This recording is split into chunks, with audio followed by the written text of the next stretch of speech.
Just Oh no, you you there. hit me. Just a couple of guys.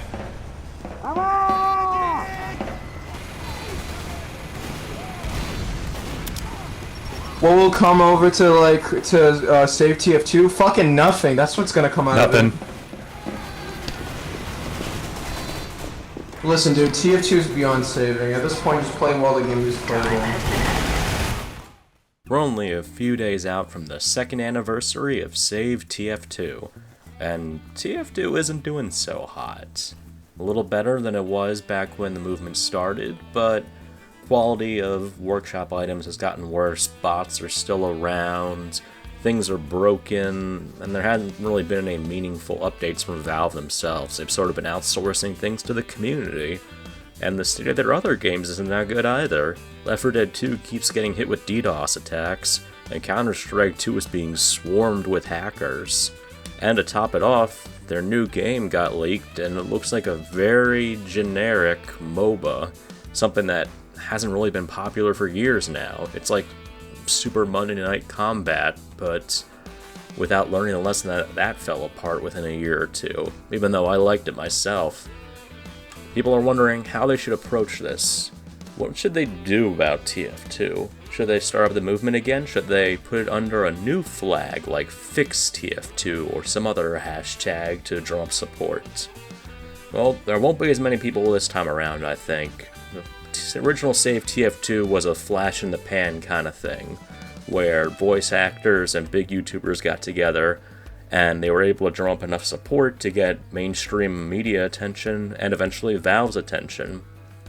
And to be fair, that did lead to a few fixes, so I won't say it was all for nothing. But Valve just really doesn't care. They don't like the engine that TF2 is working on, they don't like the bloat of it, they'd rather just pop in some war paint, some hats, some maps, and be done with it for an update. So, here's what I think could be done to save TF2 or fix TF2, and the likely outcomes of taking those approaches, since doing nothing isn't really going to help at all. I think that there have to be proactive solutions, and there are some, it's just that the effectiveness is going to vary. The first of which I think is going to be a boycott of the Mann store. Buying nothing from there. Going out of your way to tell other people, to put on hashtags and everything. Do not support TF2 financially. Don't give a cent to Valve when they're allowing people to buy into microtransactions in a broken game. I think that's a fair approach to take, and I think a boycott is perfectly justified.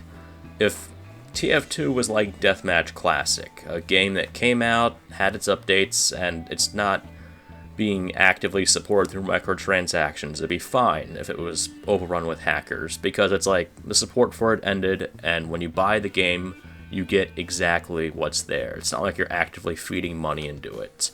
TF2 is different with the insane amount of FOMO and other stuff, where it's just encouraging you at every turn to buy this and buy that and uncrate this and everything, and it's a greedy sort of game. It's almost like a casino at this point. And it's even worse just with how ugly all the new additions are.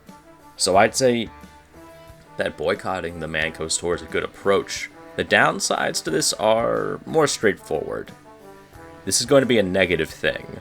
People will take this negatively. This will hurt workshop creators and the revenue streams. It'll hurt Valve, sure. I mean, there'll still be whales out there grinding insane amounts of money for reaction videos where they finally get an unusual or whatever. But sometimes the best way to promote your cause is to actively avoid giving money to people who are causing the problem. And, I mean, Valve could also just respond negatively and just say we're washing our hands at TF2. But would that really change anything? That's kind of what they're doing right now. They aren't doing anything with the license, with the product. They're actively going against the community when they're trying to make their own TF2 related stuff. Look at the Source 2 port of TF2. Look at how they locked up Open Fortress and TF2 Classic and red tape until the developers finally made a move on their own. The big thing I would say is that if you're going to boycott the Mann store, do not take the positive approach of SaveTF2 when it first happened. When that happened, you were celebrating the game. You were celebrating what it meant to you, and you were showing how much you cared about it. And Valve kind of responded, but ultimately they brushed it off. So now it's time to remind them, hey, we are still your customers, we're still paying for a product that you are not supporting, so we are going to not spend any money on your product. We're going to take our business elsewhere.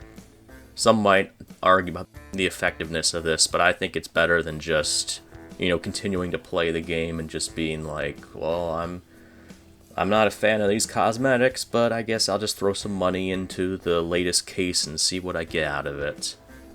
And this leads into my second concept, which is to just ditch TF2 entirely. But not in the way you think. Not like how the competitive community ditched TF2 for Overwatch and then kind of came back after that. I'm talking about just straight up sell off your inventory. Like, I played TF2 since 2010, 2008 if you want to count PS3 version. And I loved the game so much, but eventually I just moved on from it because it was getting increasingly not like the game I loved, especially with matchmaking introduced. So something helpful could just be to move away from it, move toward fan projects. TF2 Classic is still up and running. You can still find a good amount of people on servers on weeknights and things of that sort. You just have to look around. Same goes for Open Fortress. Pre-Fortress 2 could also benefit from that. I mean, they would do well. Even when you remove the bots from TF2's player numbers, it would still put a serious dent in the player count if a lot of them moved to these mods and supported them that way. You just have to be willing to take a chance on that. To hop in an empty server and wait for people to come, because believe me, they will. People are happy to see other people playing the TF2 related mods, especially ones that bring back the vanilla quality of it, or like the 2008-2010 era of development. People really enjoyed that aspect of it. And I think the bigger issue is that the modern TF2 just has so much bloat. Its file size is gigantic. There's so much needless stuff in it. So many map reskins, so many dumb hats that don't even look good, so many retextures of weapons. It's a mess, and a lot of the weapons are still reskins of existing weapons. So it's nice to see games, the mods that take the TF2 formula and just add a few weapons that are a little different, but offer significant gameplay changes, like the nail gun, or the soldier's RPG, or the heavy sandwich, things like that.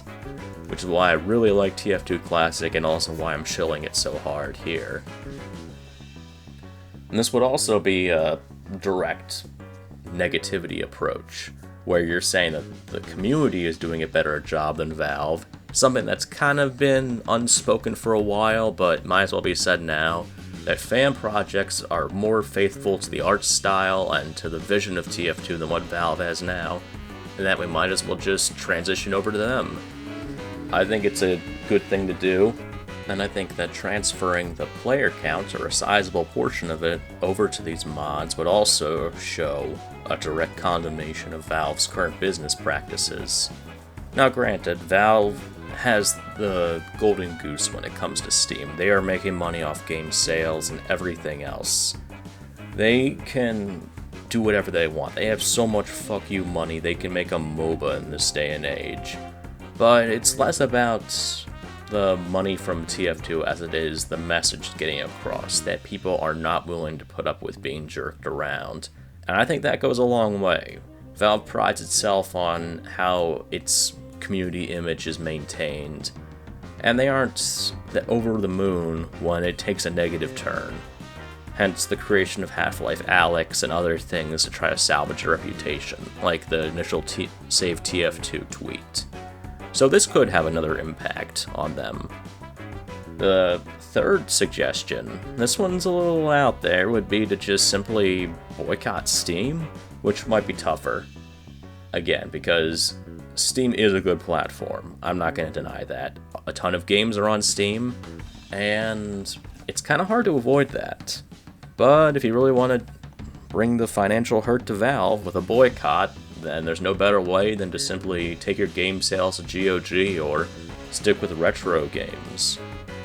I can't believe the PS3 and everything is retro. I'm feeling old. Again, I think the big thing, the big unifier behind these concepts is don't be afraid to be negative. SaveTF2 was a very, very positive movement, and that's nice. There wasn't a lot of hatred or badness thrown around. I can respect that. The issue is that a celebration of TF2 doesn't necessarily go hand in hand with organized movement about Valve's business practices with TF2. You're going to need to be negative. Sometimes you need to show tough love. And I really loved Valve. I wrote to them back in high school about how much I liked them, and I got back a pack of TF2 trading cards and Left 4 Dead stickers. It was the coolest thing. I still really like Valve, but when you like someone, it also means you're willing to tell them when they mess up. And that's this. It's not that you're saying I'm permanently done with Valve forever, it's that I'm willing to move on from you guys, but I'm willing to give you that chance as well. So I'm doing this until you improve things on your end with TF2. Even with Counter-Strike for that matter.